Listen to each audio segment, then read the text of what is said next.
Water பாட்டிலுக்குள்ள சீரகம் அப்புறம் வெந்தயம் போட்டிருக்கேன் கொஞ்சமா. ஏன் சீரகம் வெந்தயம் போட்டிருக்கேன்னா, சீரகம் அப்படின்னா அகத்தை சீரா வச்சுக்கிறது. வெந்தயம் அப்படின்னா உடலோட வெம்மையை தணிக்கிறது, உடம்போட ஹீட்டை தணிக்கிறதுக்காக.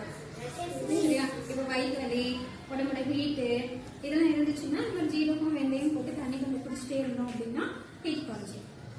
ஏன் மிஸ் இதை குடிக்கிறீங்க அப்படின்னா, ஏப்ரல் மே ஜூன் இதெல்லாம் ரொம்ப ஹீட்டா இருக்கும் இல்லையா, சம்மர் சீசன்.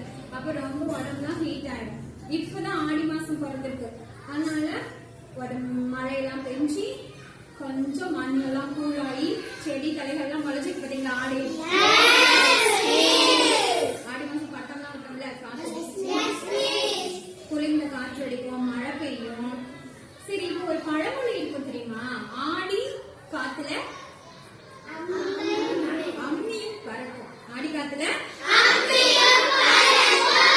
ஆனா உண்மையான பழமொழி என்ன தெரியுமா, அது ஆடி காத்துல அம்மையும் பறக்கும். அதுதான் உண்மையான பழமொழி.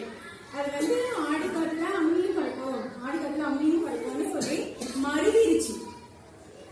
ஏன் ஆடி காத்துல அம்மியும் பறக்கும் அப்படின்னா, ஆடி மாசம் மழை பெஞ்சு நல்லா மண்ணெல்லாம் கூலாகி நம்ம உடம்புலாம் சூடெல்லாம் போயிட்டு ரொம்ப கூலா குளிர்ச்சியா இருக்கும். அப்ப வெயில் காலத்துல வந்து இந்த கட்டிகள் அப்புறம் அம்மை இருக்கு இல்லையா, அதெல்லாம் இந்த ஆடி மாசத்துல இல்லாம போயிடும். அதனாலதான் ஆடி காத்துல அம்மையும் பறக்கும் அப்படிங்கிறது பழமொழி. அது மாதிரி ஆடி காத்துல அம்மையும் பறக்கும். சரி, யாராவது ஆடி காத்துல அம்மியே பறக்குதுப்பா அப்படின்னு சொன்னாங்கன்னு வச்சுக்கோங்களேன், அது அம்மி இல்லம்மா, ஆடி காத்துல அம்மையும் பறக்கும், அதுதான் உண்மையான அர்த்தம் அப்படின்னு சொல்லணும். சரியா? சரி, தண்ணியில இது மாதிரி நீங்களும் காலையில சீரகம் வெந்தயம் போட்டு குடிங்க. அப்பதான் ஹீட்டா இருக்காது. ஏன்னா நிறைய டிவி பாக்குறீங்க, மொபைல் பாக்குறீங்க, உடம்பு ஹீட் ஆகும், அதுல இருந்து வர ரேடியேஷன்னால. அதுக்காக தான் மிஸ். சரியா?